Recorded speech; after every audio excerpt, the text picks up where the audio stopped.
तुया चल फिर रहा तेरी स्तुति करूं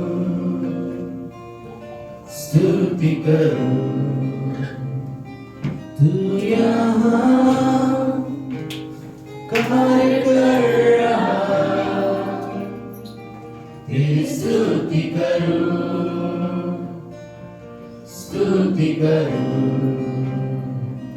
तू यहाँ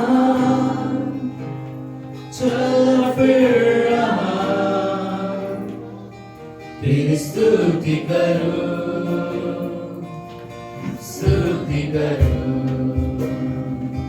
तू यहाँ कार्य कर रहा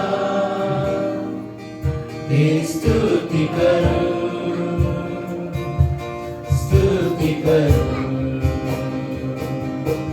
और तू राह बनाता चमत्कार करता वादे निभाता अंधकार हटाता ऐसा खुदा तू मेरा और तू राह बनाता चमत्कार करता वादे निभाता अंधकार हटाता ऐसा खुदा तू मेरा तू यहाँ हर दिल को छू रहा तेरी स्तुति करूं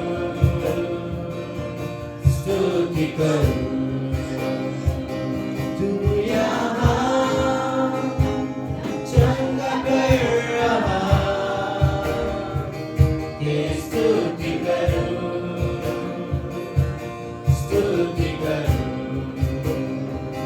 तू यहाँ हर दिल बदल रहा तेरी स्तुति करूं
अपनी जगह पे खड़े होते हैं।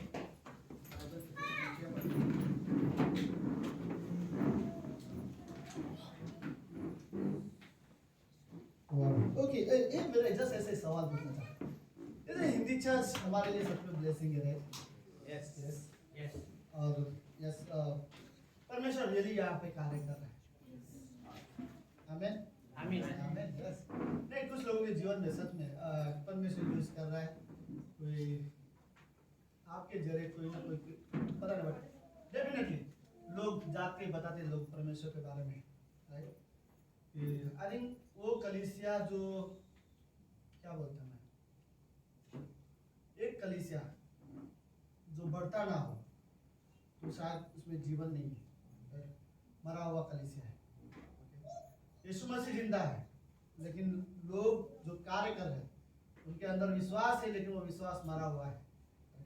मैं किसी कलीसिया को ब्लेम नहीं करना चाहता, सारे प्रभु के कलीसिया परमेश्वर लोग कार्य कर रहे हैं, बट परमेश्वर का धन्यवाद हो कि पता नहीं परमेश्वर की योजना ने हमें यहाँ पर रखा, ये हमारे लिए आशीष है। Yes.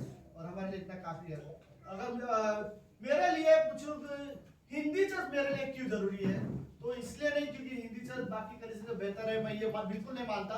मैं भी शायद एक्टिविटीज में बाकी चर्च ज्यादा बेटर चीजें करते रहेंगे, पर मेरे लिए हिंदी चर्च ज्यादा जरूरी इसलिए क्योंकि प्रभु ने मुझे यहाँ पे रखा है। मैं ये नहीं बोल सकता कि मेरे लिए वो ज्यादा बेटर है, वो ज्यादा, वहां पर लोगों को परमेश्वर ने रखा हुआ है, उनके लिए वो ब्लेसिंग है। परमेश्वर ने हमें यहाँ पर रखा है तो हमारे लिए ब्लेसिंग है, और जो लोग परमेश्वर ने हमें दिए वो हमारे लिए सच में ब्लेसिंग है। तो कभी कभी हमें एक दूसरे को ना ऐसे ट्रीट करना चाहिए, राइट? कि आप ब्लेसिंग हो, आप बोल सकते हो, राइट? एक दूसरे को आप ब्लेसिंग हो, सच में आप ब्लेसिंग हो। विजय के लिए स्वीट ब्लेसिंग है, पता है? यहाँ तक मुझे आवाज आ गया उसका। अब वो कैसा ब्लेसिंग है वो पर्सनली बात में बताऊंगा। तो उनकी दोस्ती जितनी अच्छी है उतनी खतरनाक भी है, by the way. We are the best. Yes. Okay, यीशु मसीह ने एक शब्द कहा है, जहाँ 2 या 3 लोग मेरे नाम से होंगे मैं वहां पर रहूंगा, राइट? और यहाँ पे कितने लोग हैं जो यीशु मसीह के नाम से सच में यहाँ है? मैं यहाँ पर किसी इंसान के लिए नहीं, राइट? मैं मतलब मैं जस्ट जनरल बोल रहा हूँ सभी के बारे में। हम यहाँ पर किसके लिए है? यीशु मसीह की वजह से। आमीन। ओके, मत्ती का 18 अध्याय उसकी 18वीं पंक्ति, इसमें लिखा है इस तरह से कि मैं तुमसे सच सच कहता हूँ, यीशु मसीह वर्ड बोल रहे हैं, मैं तुमसे सच कहता हूँ, जो कुछ तुम पृथ्वी पर बांधोगे वो पृथ्वी में बंधेगा और स्वर्ग में बंधेगा, और जो कुछ तुम पृथ्वी पर खोलोगे वह स्वर्ग में खुलेगा। ओके, समझ रहे हो? मत्ती का 18वां अध्याय 18वीं पंक्ति, यीशु मसीह बोलता है जो कुछ तुम पृथ्वी पर बांधोगे वही चीज तुम तुम्हारे लिए स्वर्ग में बांधेगा, राइट? तो अगली पंक्ति, जो कुछ तुम पृथ्वी पर खोलोगे वो तुम स्वर्ग में खुलेगा। 19वीं पंक्ति बोलते हैं, मैं तुमसे सच कहता हूँ, यदि तुम में से 2 जन पृथ्वी पर किसी बात के लिए एक मन होकर उसे मांगे तो वह मेरे पिता की ओर से जो स्वर्ग में है इसलिए हो जाएगी। कहने का मतलब ऐसे है, कोई एक चीज चाहिए और उस एक चीज के लिए 2-3 जन मिलके मांग रहे हैं तो परमेश्वर बोलते हैं ये तो डेफिनेट, यीशु मसीह बोल रहा है ये डेफिनेटली होगा, राइट? और 20वीं पंक्ति बोलते हैं, क्योंकि जहां 2 या 3 मेरे नाम पर इकट्ठा होते हैं वहां मैं उनके बीच में होता हूँ। आमीन, आमीन, आमीन। ओके, लेट्स प्रार्थना करें। प्रभु यीशु, हम धन्यवाद देते हैं आज के दिन के लिए, और प्रभु हम सच में प्रभु आपके नाम से आए हैं।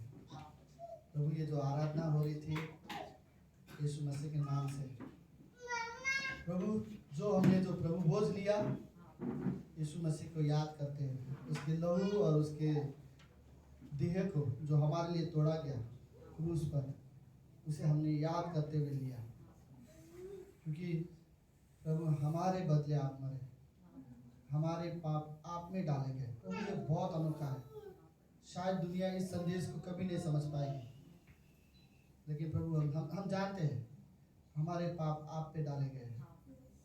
एक दिन स्वर्ग में इस कमरे में कोई भी पापी नहीं ठहराया जाएगा और हर कोई धर्मी ठहराया जाएगा, क्योंकि प्रभु यीशु हम सभी के पाप आप पे डाले गए हैं।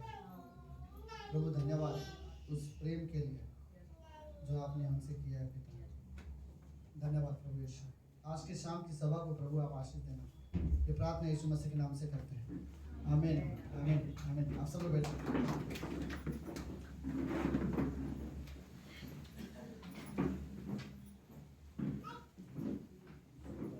ओके, तो अगले संडे क्या है? हाँ, पिकनिक। वो याद रखना। तो अगले संडे कोई भी यहाँ पर सभा के लिए मत आना। हमारा सर्विस पिकनिक में ही होगा, वहीं पर हम सर्विस करेंगे, वहीं पर हम लोग वर्शिप करेंगे, जो है वहीं पर करेंगे। ओके, तो वाओ, वेलकम वेलकम। हम आपका स्वागत करते हैं। आपको रीमा के बाजू में बैठना है कि कहीं भी चलेगा? रीमा सुनिए, पहले आपको पता है हमने जो बच्चे लोग ने जो स्किट किया था जिसमें शैतान का हंसने का आवाज था, तो यही वो आवाज था। वो न्यूज़ रिपोर्ट वाला मतलब गौर से देख लो ये आवाज को। मैं भी शायद मुझे उसमें एक्टिंग नहीं आएगा बोलने के लिए, पर यही वो आवाज था जो शैतान का आवाज उसमें किया गया था। वाह, very good. Babita, Sagar, thank you so much आने के लिए। बड़े स्पेशल कपल है हमारे। मैं प्रार्थना करूंगा आप लोग हर संडे आ पाओ। पता है इतना इजी नहीं है, और तभी जब ये भी हो चुका है, लेकिन मैं प्रे करूंगा कि आप लोग आ पाओ। Thank you so much. Okay, so let's start कर दें। ओके, तो मुझे आज की जो मेरा संदेश है, मुझे इसी सब्जेक्ट पे बात करना है, परमेश्वर की उपस्थिति। क्या आपने कभी सच में परमेश्वर की उपस्थिति को एंजॉय किया है? क्या कभी आपने परमेश्वर के साथ कभी सच में समय बिताया और आपको रियली अच्छा लगा? मेरा कहने का मतलब है कभी आपने बाइबल पढ़ के आपको अच्छा लगा हो, आप प्रार्थना करके आपने सच में एंजॉय किया हो, राइट? और आपको ऐसा लगा हो कि आप परमेश्वर के साथ समय बिता रहे थे। परमेश्वर की उपस्थिति में जाना एक विश्वासी के लिए, अगर कोई विश्वासी अभी तक नहीं जानता कि वो परमेश्वर की उपस्थिति में कैसे जाए, तो मैं उसे कहूँगा कि फिर आप कभी ग्रो नहीं हो पाओगे, कभी नहीं बढ़ पाओगे अगर आप परमेश्वर की उपस्थिति में जाना नहीं सीखते, राइट? मैं जानता हूँ कि शायद आप लोगों को यह कठिन लगे कि यीशु मसीह आपको दिखाई नहीं दे रहा हो, परमेश्वर आपको दिखाई नहीं दे रहा हो, और फिर हम ये बात करते हैं परमेश्वर की उपस्थिति में जाना। लेकिन ये हिस्सा ऐसा है कि जब हम आंखें बंद करते या फिर जब इस कमरे में आराधना होती है, और मैं ये उनके लिए बोलूंगा जो सच में दिल से परमेश्वर की आराधना कर रहे थे, वो ये एहसास भी करते हैं कि मैं जो ये गीत गा रहा हूँ ना, कोई है जो सुन रहा है और मैं उसकी महिमा कर रहा हूँ, और मैं उसके लिए गीत गा रहा हूँ। ऐसे ही मुझे सच में बोलो, मुझे ये आदत सा नहीं बन गया है कि 2 गीत गाने के बाद मेरा हाथ उठ जाएंगे अभी, राइट? अब ये हमारे दिल से निकलता है। हम जानते हैं कि हम परमेश्वर के लिए आराधना करना चाहते हैं और हाथ उठा के बोलना चाहते हैं, प्रभु हम रियली तेरी महिमा करना चाहते हैं, राइट? हम यहाँ पर तेरे लिए हैं, राइट? तेरी महिमा के लिए हम यहाँ पर खड़े हैं। आई थिंक ये वो मोमेंट है जब हम एक विश्वासी सीखता है कि वो परमेश्वर की उपस्थिति में जाना। लेकिन मैं ये भी चीज बोलना चाहता हूँ, खाली संडे को सभा नहीं होती जहां पर परमेश्वर की उपस्थिति में जाते हैं। ये जो चीजें हैं ये आपके अकेले में भी होना चाहिए, कि जब आप अकेले में हो, परमेश्वर की उपस्थिति में जीवन जी रहे हो, परमेश्वर के साथ समय बिता रहे हो, यानी ये सारी चीजें रियली जो बहुत जरूरत है। ओके, मेरे पास एक सवाल है आप सभी के लिए। सब लोग हैं? यस। पता ना, अभी मुझे लगता है आदत होगी ऐसा बोलना। मैं मेरा वीडियो मैसेज देखता हूं ना, तो मैं बहुत बार ये वर्ड बोलता हूं। ओके, पता ना आदत होगी तो कोई बात नहीं। सो क्या मेरे पास क्या था अभी सवाल था, राइट? हाँ, सो हर विश्वासी को अपने जीवन में कुछ चीजें रियली सोचना चाहिए। ओके, अपने बारे में, लोगों के बारे में नहीं, आपको अपने बारे में ये सोचना चाहिए। कुछ सवाल मैंने मेरे बाइबल बुक में लिखे, सवाल कुछ ऐसे हैं, मे भी शायद लाइन से मैं नहीं जा पाऊँ, लेकिन फिर भी आपको अपने बारे में ये सोचना चाहिए, कौन आपको कंट्रोल करता है? सच में सोचो, राइट? कौन आपके जीवन को रियली नियंत्रित करता है? कौन है जो आपके विचारों को नियंत्रित करता है, राइट? कौन कई बार हमारे थॉट्स को, हमारे गुस्सा नियंत्रित करता है, पता है, राइट? हमें रियली सोचना चाहिए कौन मेरे विचारों को नियंत्रित करता है, कौन मेरे जीवन को, कौन मेरे स्वभाव को नियंत्रित कर रहा है, राइट? पौलुस क्यों वर्ड रोमियो के 7वें अध्याय में बोलना चाहता है कि जो मैं नहीं करना चाहता वही मुझसे होता है, और जो मैं करना चाहता हूं वो मुझसे होता नहीं है। फिर पौलुस के लिए सवाल यह है, फिर कौन तुझे कंट्रोल कर रहा है?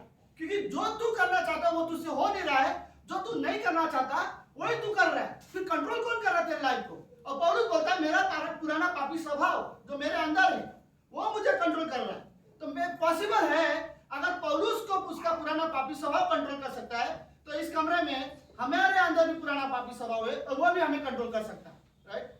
तो मुझे भी ये सीखने की सोचने की जरूरत है, कौन है जो मुझे कंट्रोल कर रहा है, मेरे विचारों को कंट्रोल कर रहा है, कौन है जो मेरे जीवन को कंट्रोल कर रहा है, राइट। कौन है जो मेरे थॉट, मेरे स्वभाव को कौन कंट्रोल कर रहा है, राइट। स्वभाव मतलब सब समझ रहे हैं, क्यों मुझे गुस्सा आ रहा है, क्यों मैं अपने गुस्से को कंट्रोल नहीं कर पा रहा हूं। अगर मैं अपने गुस्से को कंट्रोल नहीं कर पा रहा हूं तो फिर कौन है जो मुझे कंट्रोल कर रहा है, राइट। क्योंकि प्रॉब्लम ये है, मैं ये नहीं बोलना चाहता कि मैं हूं जो मैं अपने आप को कंट्रोल कर सकता, क्योंकि मेरा क्वेश्चन है कि मैं नहीं चाहता गुस्सा करूं, लेकिन मैं जब गुस्सा आ जाता तो मैं गुस्सा कर लेता हूं। फिर सवाल आता है फिर कौन है, क्योंकि हमारे अंदर पुराना पापी स्वभाव है, राइट, वो हमें कंट्रोल करता है। पता है, सुनो, इस संसार में, पाप भरी दुनिया में, जिस संसार में बुराई है, पाप है, इस संसार में हम शुद्ध जीवन कैसे जी सकते हैं? पता कैसे? इस पाप से भरी दुनिया में जहां पर पाप है, बुराई है, नफरत है, हर एक प्रकार की बुराई इस संसार में है, और इस बुराई संसार में रहकर भी हम शुद्ध जीवन कैसे जी सकते हैं? क्योंकि यीशु मसीह ने हमारे अंदर एक नया स्वभाव डाला है, यीशु मसीह ने हमारे हृदय को बदला है, राइट।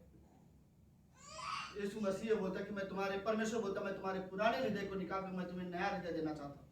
तुम्हारा पहला पुराना हृदय पत्थर के जैसा बन चुका है, मैं उसे निकाल दूंगा और मैं तुम्हें मांस का नया हृदय दूंगा, और वो है नया स्वभाव हमें दिया गया है। तो कहने का मतलब ये है कि दुनिया में पाप है, संसार में बुराई है, लेकिन मेरे अंदर पवित्र आत्मा होने की वजह से मैं नया जीवन जी सकता हूँ। मैं इस बुरी दुनिया में जहाँ पाप होता है वहां पर रहकर मैं पवित्रता में जीवन जी सकता हूँ, राइट। क्योंकि मेरे अंदर एक पवित्र आत्मा है, राइट। पवित्र आत्मा की वजह से, वही पवित्र आत्मा, इस बुराई में, संसार में मैं रह रहा हूँ, लेकिन इस चारों तरफ मेरे अंदर जहां देखूं वहां बुराई है, लेकिन इस बीच में रहकर पवित्र आत्मा मुझे अगुवाई कर सकता है कि मैं परमेश्वर की उपस्थिति में जीऊं, राइट।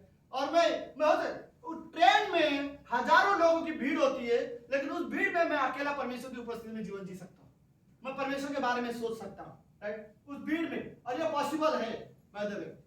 तो मेरा मैसेज क्या था? ओके, यीशु मसीह ने क्या वर्ड बोला? जहां 2 या 3 लोग मेरे नाम से होंगे, मैं वहां पर क्या होऊंगा?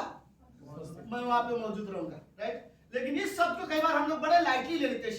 शायद हमें लगता है कि ओके हम लोग 4 दिन है, मतलब यीशु मसीह वहां पर है। ओके, क्या हमें आज इस हिस्से में मैं रियली सोचना चाहता हूँ, क्या यीशु मसीह ने बोला जहां 2 या 3 लोग मेरे नाम से होंगे वहां पर मैं मौजूद रहूंगा? पर आप ये समझो, अगर आप 3 लोग 4 लोग विश्वासी हो इकट्ठा, लेकिन क्या सच में यीशु मसीह वहां पर है?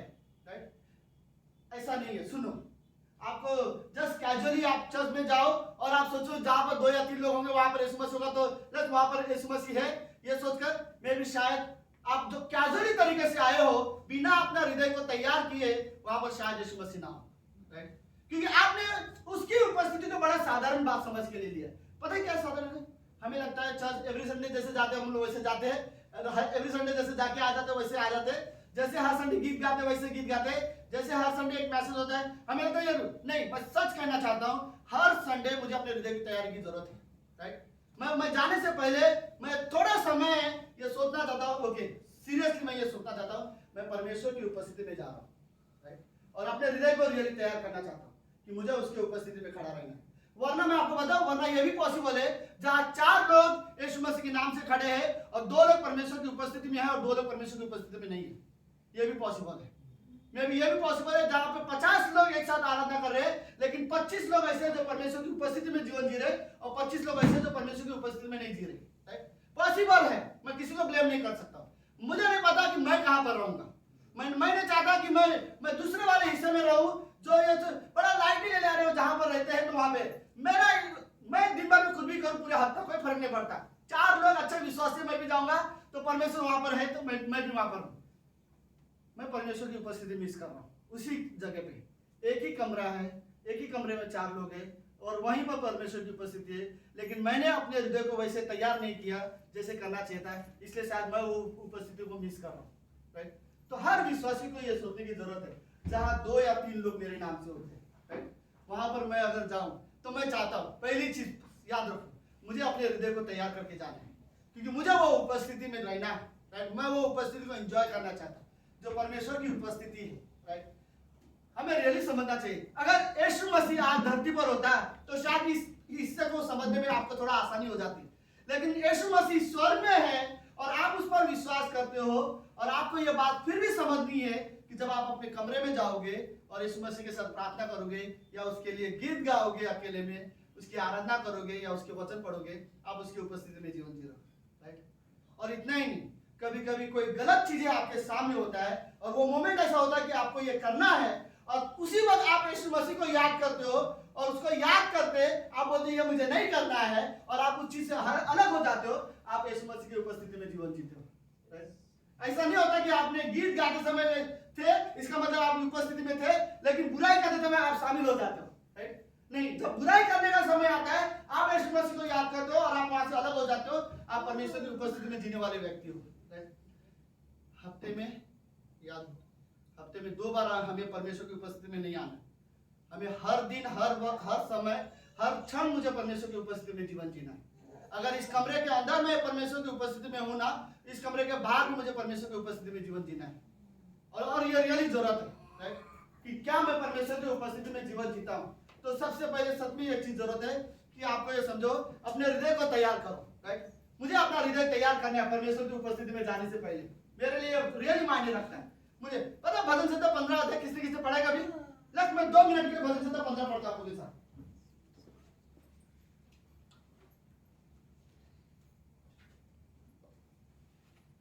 दाऊद ने ये भजन संहिता 15 दाऊद ने लिखा है, मैंने दाऊद का नाम ले लिया।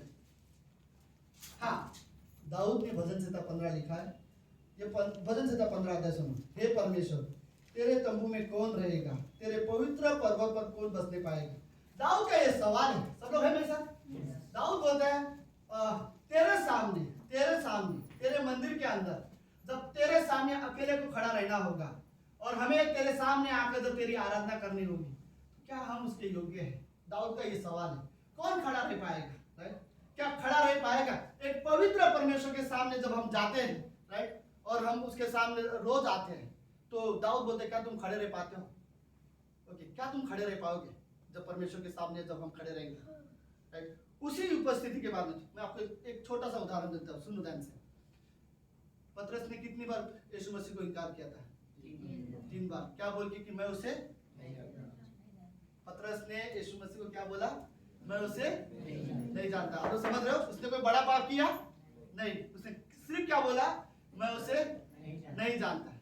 जब उसने तीसरी बार जब उसने ये वर्ड बोला कि मैं उसे नहीं जानता, 2 सेकंड के लिए यीशु मसीह उस गली से, पतरस गली गली में जा रहा था देखने के लिए कि यीशु मसीह कहाँ लेके जा रहे हैं, तो एक जगह पर पतरस रुका, तीसरी बार उसने बोल दिया, और उसी गली से यीशु मसीह को जा रहे थे। पतरस ने जब धीरे से आगे आया और वो देख रहे कि यीशु मसीह को कहाँ लेके जा रहे हैं, वहीं पर यीशु मसीह रुक गया, और यीशु मसीह ने 2 मिनट भी नहीं शायद, कुछ क्षण के लिए यीशु मसीह वहां पर रुका और पीछे मुड़ के पतरस को देखा। पतरस ने यीशु मसीह की आंखों में देखा, यीशु मसीह ने पतरस की आंखों में देखा, और पतरस को याद आया, कल तो मैं बहुत धार्मिकता के साथ बोल रहा था, मैं अब मर जाऊंगा लेकिन मैं आपको इनकार नहीं करूंगा। और अभी उसे याद आया कि इसने बोला था मैं इनकार करूंगा, फिर भी मैंने हार नहीं माना और मैंने कहा कि मैं नहीं इनकार करूंगा, और मैंने ये भी वर्ड बोला था मैं मर जाऊंगा लेकिन मैं आपको इनकार नहीं करूंगा। और उसने इनकार करने की वजह से वो तुरंत दीवार की ओर जाता है और फुट फुट के रोता है। ये सीन मुझे रियली अजीब लगता है, क्योंकि इमेजिन करो जब यीशु मसीह के सामने जब हम खड़े रहेंगे और हमारा जीवन सच में पाप और बुराई से भरा हो, हम चर्च जाते थे लेकिन हम बुराई करते थे, कोई परमेश्वर का भय मेरे हृदय में नहीं था, कोई आदर नहीं था मेरा परमेश्वर के हृदय में भी। शायद मैं नाम से बोलता था परमेश्वर से प्रेम करता हूं, लेकिन मेरे जीवन और मेरे स्वभाव में कहीं भी ऐसा नहीं था कि मैं सच में उससे प्रेम करता हूं। और जब परमेश्वर के सामने यीशु मसीह मेरे आंखों के सामने हो, जब वो मेरे आंखों में देखेगा, मैं उसकी आंखों में देखूंगा, मैं बोलूं कई सारे क्रिश्चियन हो रहे उस पतरस की तरह, कई सारे बोलेंगे मैंने इनकार किया था, आपकी आज्ञा को मैंने इनकार किया था, राइट?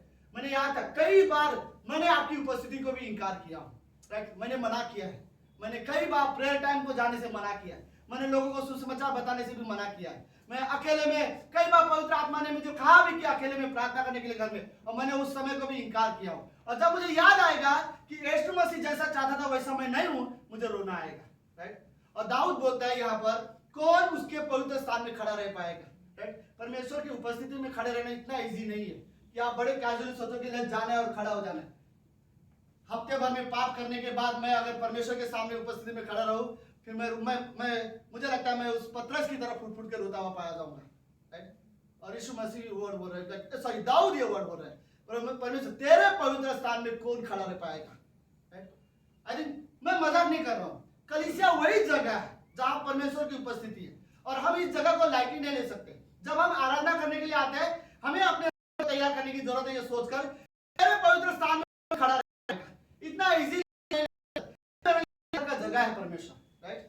हम विश्वासी को सच में ये पता होना चाहिए कि मुझे परमेश्वर के खड़ा नहीं रहना है, मुझे उसके आदर सम्मान के साथ उसे खड़ा रहना है। मैं रियली चाहता हूँ कि परमेश्वर के, मैं उससे प्रेम करता हूँ, तो मैं चाहता हूँ दिल से परमेश्वर की आराधना करूँ।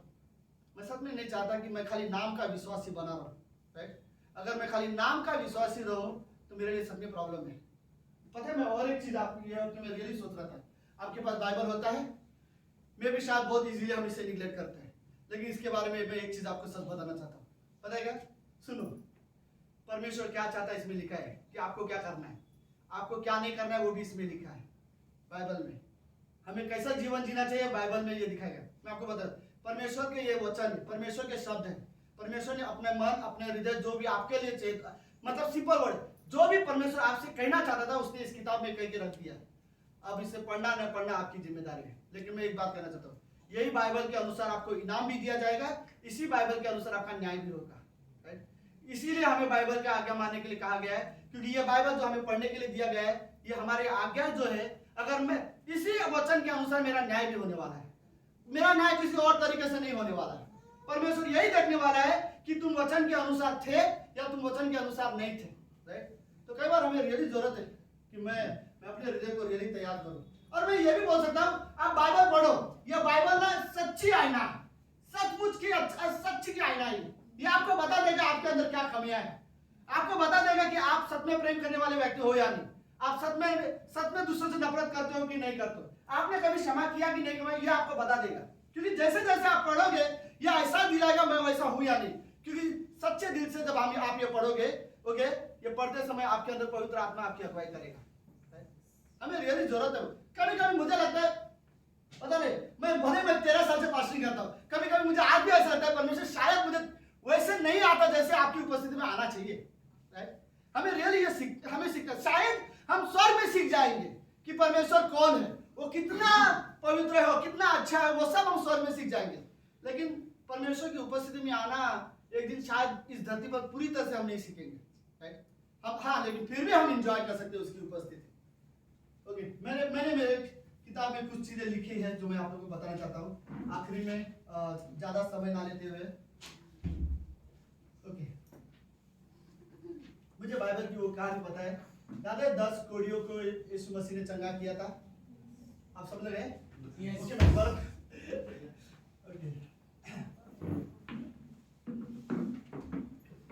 सबको जगह मिले, वेरी गुड। बट ये रियली हमारी हिंदी कली से हमारे लिए सच में ब्लेसिंग। मैंने ना ऐसे बोलने के लिए नहीं बोला था, मैं सच में बोलना चाहता हूँ ये बात सीरियसली। ओके, मैं क्या कहने वाला था उससे पहले? 10 कोड़ी। Thank you so much. तो सिर्फ साथ में है लगता है। हाँ, अरे 10 कोड़ी यीशु मसीह के पास आए तो बोले प्रभु यीशु हम ठीक होना चाहते हैं, और यीशु मसीह ने कुछ नहीं कहा, ज्यादा से एक ही शब्द क्या कहा, जाओ और याजकों को दिखाओ। शायद कुछ लोगों को शायद ये नहीं पता होगा कि यीशु मसीह ने ऐसा क्यों कहा कि याजकों को जाके दिखाओ। नियम थे पुराने नियम में, अगर जब कभी तुम्हें कोढ़ी की बीमारी होगी तो तुम्हें परिवार के साथ रहना है या परिवार से दूर अलग रहना है, ये याजक तुम्हारी बीमारी को चेक करेंगे, राइट। तो याजक तुम्हारी पूरी बीमारी को चेक करेंगे कि इसमें कोढ़ की बीमारी है या नहीं है, सारे कान चेक किया जाता है, सब कुछ चेक किया जाता है, हाथ नाखून पांव सब चेक किया जाता है। अगर नहीं है, पूरी तरह ठीक हो गया तो याजक बोलेंगे तुम अपने घर जा सकते हो। लेकिन है तो आप याजक बोलेंगे नहीं, यहाँ पर एक गांव है छोटा सा जहाँ पे सारे कोढ़ी लोग रहते, तुम्हें वहीं पर रहना पड़ेगा, ये नियम है। तो अब 10 के 10 कोढ़ी आए हैं, वो बोले प्रभु हमें ठीक कर दो, और यीशु मसीह ने ठीक भी नहीं किया, और यीशु मसीह क्या बोला, जाके याजकों को दिखाओ। याजकों को क्या दिखाना है, क्या हमारी बीमारी ठीक है कि नहीं देखो। अब सबके सब कोढ़ी है, फिर भी उन्होंने विश्वास किया और गए याजक को दिखाने के लिए उसी कोढ़ी के साथ, और रास्ते में वो ठीक हो गए। जब रास्ते में ठीक हो गए तो 2 चीज की, ना तो वो याजक के पास गए, और ना वो यीशु मसीह के पास आए, राइट। सब इतना खुश थे कि सब अपने घर चले गए, राइट। क्योंकि कोई मना ही नहीं करेगा, क्योंकि बीमारी तो है ही नहीं, तो वो भले ही याजकों को बाद में दिखा लेंगे, लेकिन वो तो पहले अपने परिवार के पास चले गए। एक आदमी था जो वापस यीशु मसीह के पास आया। मैं प्रार्थना करता हूँ कि वो एक इस कमरे में हम सब हो, राइट। एक आदमी था जो यीशु मसीह के पास वापस, और यीशु ने सवाल पूछा, क्या बाकी 9 ठीक नहीं हुए, राइट। उसने बोला हो गया ठीक, राइट। फिर वो कहाँ है नहीं पता, राइट। लेकिन मैं आया हूँ आपके पास, और यीशु मसीह बोला जा तेरे विश्वास ने तुझे चंगाई किया है।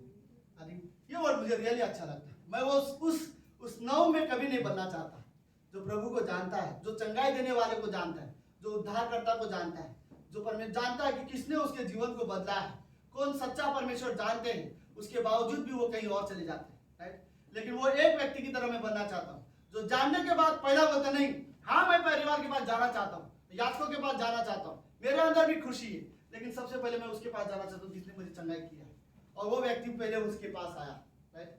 तो मैं ये कहना चाहता हूँ, ओके लेट्स, यीशु मसीह ने वर्ड बोला, जहाँ 2 या 3 लोग मेरे नाम से होंगे मैं वहां पर रहूंगा। तो उसके लिए देखो हमें सिर्फ कैजुअली ये वर्ड नहीं लेना, ओके। मैं भी रात शुरू मैंने तो यह इससे बताया था आप लोगों को, ओके। पर आपको यह सोच के जाना है जब 2 या 3 लोग यीशु मसीह के नाम से वहां पर होंगे तो कौन होने चाहिए? वो लोग होने चाहिए 2 या 3 लोग जो यीशु मसीह की महिमा के लिए वहां पर आए हुए, राइट।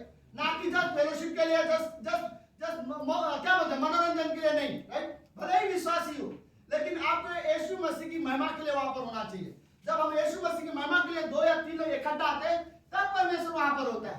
जस्ट हमारे एंजॉयमेंट के लिए हम जब मिलते हैं 2-3 लोग, इसका मतलब यह नहीं कि यीशु मसीह भी वहां पर रहेगा, राइट। आपको उस जगह पर परमेश्वर की महिमा के लिए खड़ा रहना पड़ेगा, तब जाके आपको ये बोलते ओके।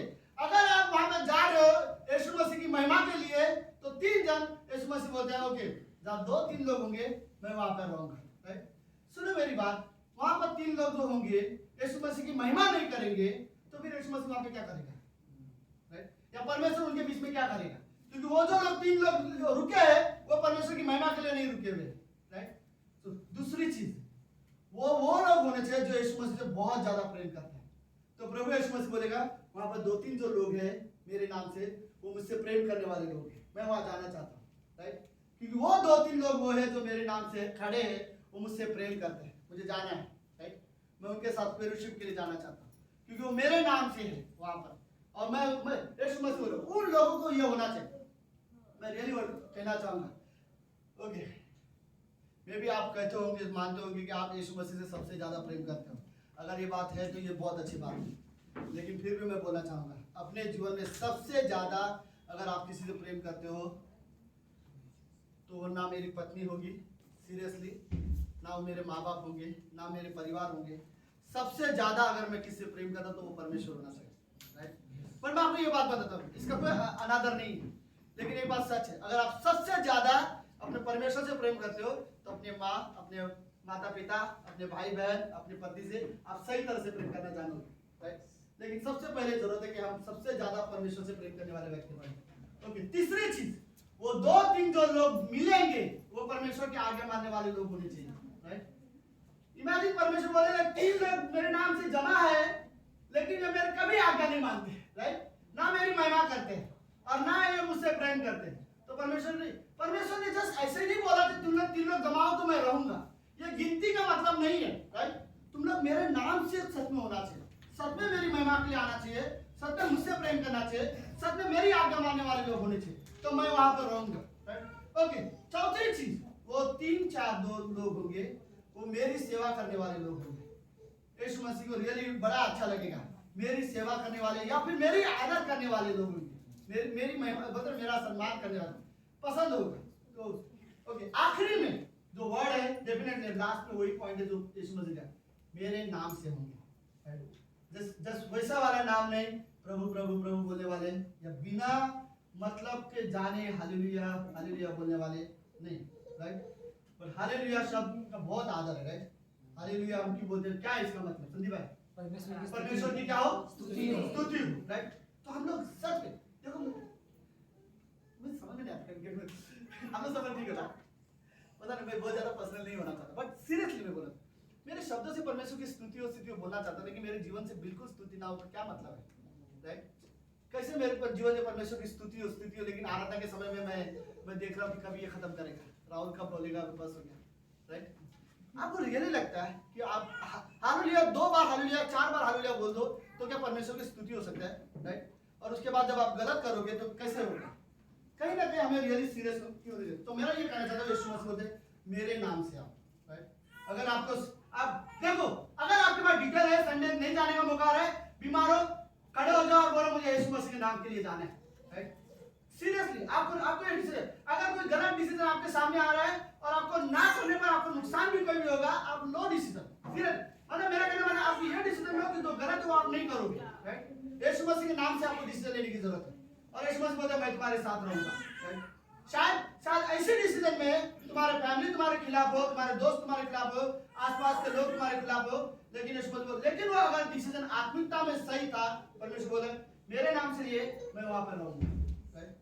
तो कई बार मतलब मेरा आज की शाम में सच में कह रहा हूं, मेरा पूरा हफ्ता मैं यही वर्ड सोच रहा हूं कि यीशु मसीह ने जो वर्ड कहा है, जब 2 या 3 लोग मेरे नाम से होंगे मैं उनके बीच मौजूद रहूंगा, हमें इस सबको लाइटली नहीं लेना है, राइट? और साधारण बात समझ के हम जस्ट जाके 3 नंबर नहीं जोड़ना है, 3 से 4 हो जाए, 4 से 10 हो जाए, ऐसे नंबर नहीं जोड़ना।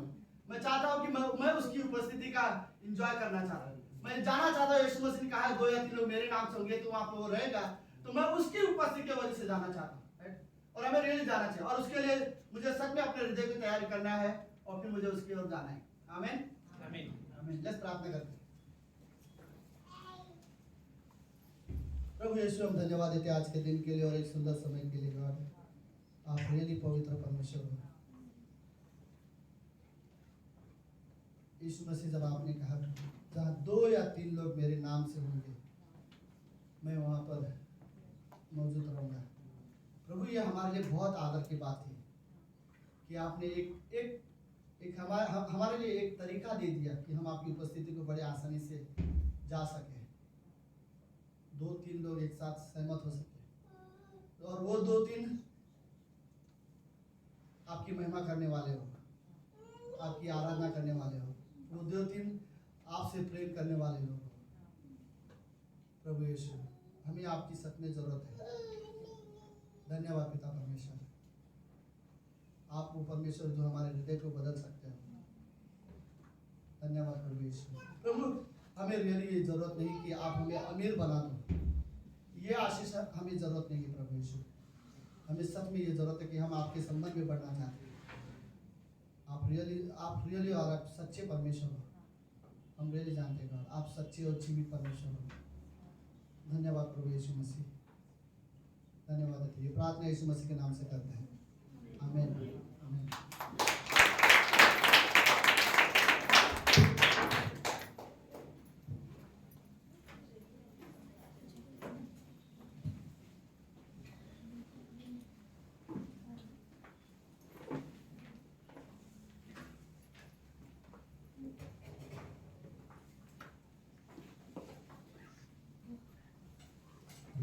आए हम अपने स्थानों पर खड़े होते हैं।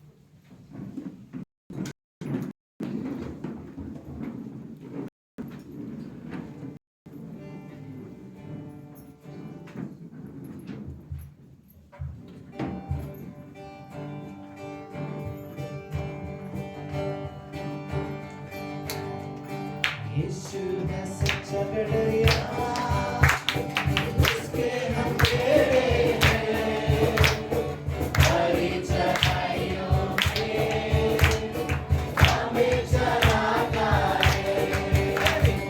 यीशु है सच्चा गड़रिया, उसके हम तेरे हैं, हरी चढ़ाइयों में हमें चलाता है।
ओके, ब्रिजेश भाई और ममता, क्या आप दोनों आगे आ सकते हैं अपने बच्चों के साथ?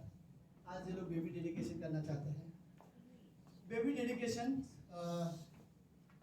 मतलब पूरी तरह से समुएल की तरह नहीं, लेकिन मतलब उसी तरह से। ओके, तो हर में हम लोग ये चीजें करते हैं, बहुत सारी कलीसिया करते हैं। तो सब लोग जानते हैं दोनों को? तो अभी कुछ महीनों के लिए ममता गांव जाने रहे। Okay, sorry. ओके, सुनो, एक चीज मुझे बड़ा अच्छा लगा जब ममता प्रेग्नेंट थी हॉस्पिटल में, और जब ब्रिजेश भाई जब वो इट्स ओके, जब उन्हें लड़का हुआ बहुत खुश थे, जब हम उनके घर गए थे उनके मिलने के लिए पहली बार। सो उसमें नाम हमने पूछा कि आपने नाम क्या सोचा है, तो ब्रिजेश भाई ने बोला कि समुएल की माँ ने, हन्ना ने, जब समुएल को उसको वापस देना था परमेश्वर को, तो उसने बोला था, परमेश्वर अगर मुझे लड़का हुआ तो इस लड़के को मैं तुझे अर्पण करूंगी। तो उसी नाम को अर्पण करके ब्रिजेश भाई ने इनके लड़के का नाम अर्पण रखा हुआ है। नाम मुझे रियली अच्छा लगा।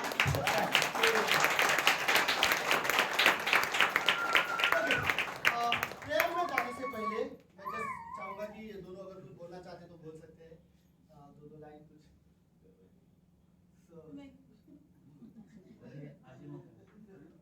अब इसको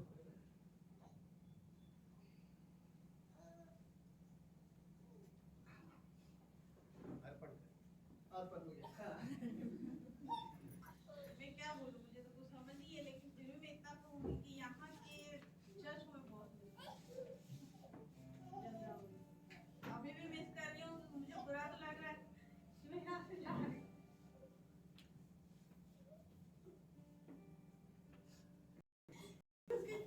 बाद में यहाँ से जा रही हूँ और मैं बिल्कुल बहुत,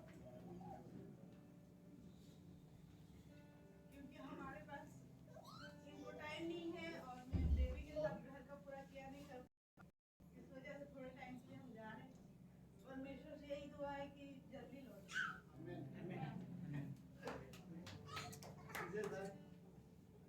सबसे पहले मैं परमेश्वर का धन्यवाद करना चाहूँगा, और आप सभी का, चर्च फैमिली, आप लोग ने हमें मतलब जो भी आपकी तरफ से हमें जो भी छोटी या बड़ी जो भी आपने हमें हेल्प किया है वो हमारे लिए बहुत बड़ी है। बहुत सारी बातों के लिए आप सभी का बहुत बहुत धन्यवाद, और मैं बहुत खुश हूँ। पास्टर जी का बहुत बहुत धन्यवाद, और सभी का यहाँ पे मैं धन्यवाद करता हूँ। और जीवन में मतलब कभी सोचा नहीं था कि ये मतलब जैसा खुशी का जो दिन है, जैसे परमेश्वर का एक है कि परमेश्वर बोलता है कि मैं उजड़े हुए स्थानों को फिर से बसाऊंगा। तो मेरा भी घर, मेरे माँ बाप जो है ना चले गए मुझे, मतलब नहीं है कोई भी, मेरे ऊपर सिर्फ परमेश्वर का ही साया है। और परमेश्वर ने अब मुझे कैसे कैसे जोड़ा, ये रांची से है, मैं उत्तर प्रदेश यूपी से हूँ। परमेश्वर को मिलाना था, उन्होंने मिलाया, और फिर हम 2-3 साल प्रभु में यहाँ पे पास्टर ने हमारी शादी भी कराई। आज मतलब 2020 में शादी हो गई। फिर थोड़े समय के बाद में परमेश्वर ने हमें एक लड़का दिया, और हमें बहुत खुशी है। और हमने बच्चे का नाम, इनकी बड़ी तमन्ना है, मतलब जैसे मेरी भी चाहत है, लेकिन माँ जैसे कहते ना एक कदम थोड़ा आगे रहती, तो ये चाहती थी कि प्रभु अगर मुझे बेटा होगा तो मैं तेरी सेवा के लिए उसे सौंप दूंगी, बड़ा होकर पास्टर बनेगा, वो सेवा करेगा आपकी। और मेरे दिल की यही चाहत है, परमेश्वर ऐसा ही होने दे।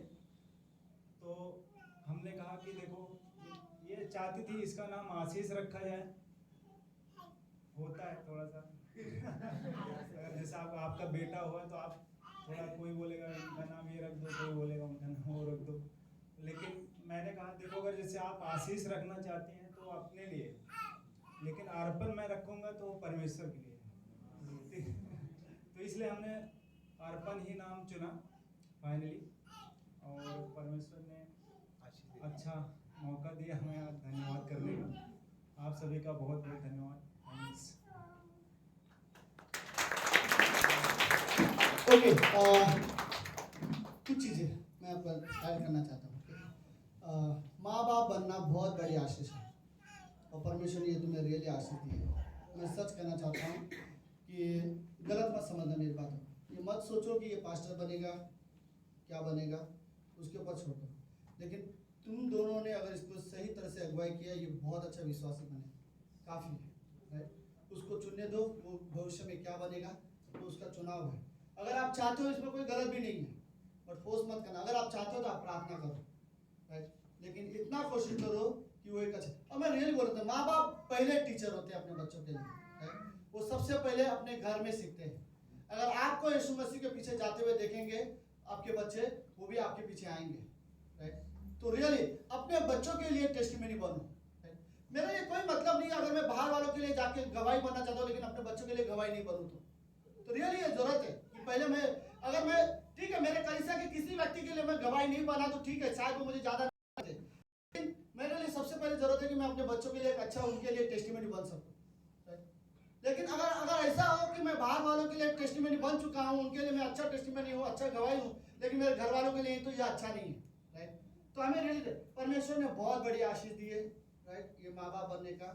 और पास्टर काल ने हमें एक बार सिखाया था, पास्टर शाला भी ये वर्ड को बोलते हैं कि तुम सिर्फ और सिर्फ एक वॉचमैन की तरह हो, जो परमेश्वर ने तुम्हें एक अपना बच्चा दिया है जिसे तुम अगुवाई करोगे, तुम उसे संभालोगे, राइट। और कोशिश करोगे। तुम दोनों ये मत सोचो कि इसको विश्वास में लाना, इसको विश्वास, तुम दोनों विश्वास में बढ़ो, वो तुम्हें देखेगा और वो अपने आप विश्वास में बढ़ेगा, राइट। उसके लिए रियली अच्छा एग्जाम्पल बनना, राइट। और मैं जानता हूँ तुम्हारी प्रार्थना हमेशा इसको कवर करेगी, राइट। और बेबी डेडिकेशन का मतलब ये होता है, जब हन्ना ने ये वादा किया था, परमेश्वर तू मुझे बेटा देगा तो मैं उसे तेरी सेवा के लिए वापस दूंगी, राइट। तो उसका कहने मैं उसे तैयार करूंगी तेरी सेवा के लिए, राइट। तो ये हिस्सा है। हम बेबी डेडिकेशन इसलिए करते हैं कि परमेश्वर तू हमें ये दिया है ना, हमें ना तेरी महिमा तैयार करेंगे, राइट। तो हम यही बेबी डेडिकेशन बोलते हैं कि परमेश्वर ने जो हमें आशीष है, हम ये कलीसिया के सामने बोलना चाहते हैं कि हम ये परमेश्वर को भेंट देना चाहते हैं, राइट। तो परमेश्वर को देने के लिए सिर्फ आपको इतना करना है कि इसको ये सिखाना है कि परमेश्वर कौन है, राइट। सच्चा परमेश्वर कौन है, इसको रियली सिखाना है, और कैसे प्रार्थना करना है, कैसे विश्वास करना है, राइट। और ये सारी चीज़ें आप लोग ही सिखाओगे। ये संसार में कोई नहीं सिखाएगा, में टीचर में ट्यूशन नहीं सिखाएगा। सच्चा परमेश्वर कौन है ये सिर्फ आप लोग सिखा सकते हैं। और मैं ये विश्वास, राइट, बहुत अच्छे माता पिता बनेंगे, राइट। आमीन। प्रभु यीशु हम धन्यवाद देते हैं आज के दिन के लिए और एक सुंदर समय के लिए। पिता ब्रिजेश और ममता के लिए खास करके प्रभु यीशु, प्रभु हम ये जानते हैं, हम रियली ये बात को मानते हैं प्रभु, माता पिता बनना और बच्चों की परवरिश करना इतना आसान भी नहीं है। दोनों की अपनी अपनी जिम्मेदारी होगी, दोनों को कई सारी चीज़ें, अपनी पसंद की चीज़ें को छोड़कर बच्चों पर ध्यान देना पड़ेगा। लेकिन मैं प्रार्थना करता प्रभु यीशु आप इन्हें सामर्थ्य देना। प्रभु यीशु ये दोनों बहुत अच्छे पति पत्नी बने पहले, बाद में एक अच्छे माता पिता बने। इन दोनों के रिश्ते को प्रभु यीशु आप मजबूत बनाना। जो ऑलरेडी है, हम कलीसिया विश्वास करते हैं ये दोनों बहुत अच्छे पति पत्नी हैं। प्रभु हम प्रार्थना ये करते हैं कि अब ये दोनों बहुत अच्छे माता पिता भी बने। प्रभु आप इन्हें विजडम देना और आपकी अगुवाई में रहे प्रभु। हम रियली प्रार्थना करते हैं इसका खाली नाम अर्पण ना रहे प्रभु यीशु, और इसका खाली नाम एक आशीष की तरह ना हो, ये रियली ब्लेसिंग है इनके लाइफ में।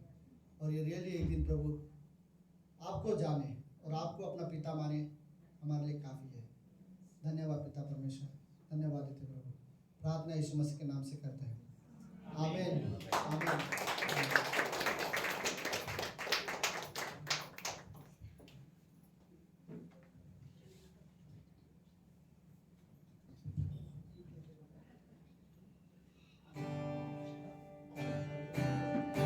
Happy birthday to you. Happy birthday.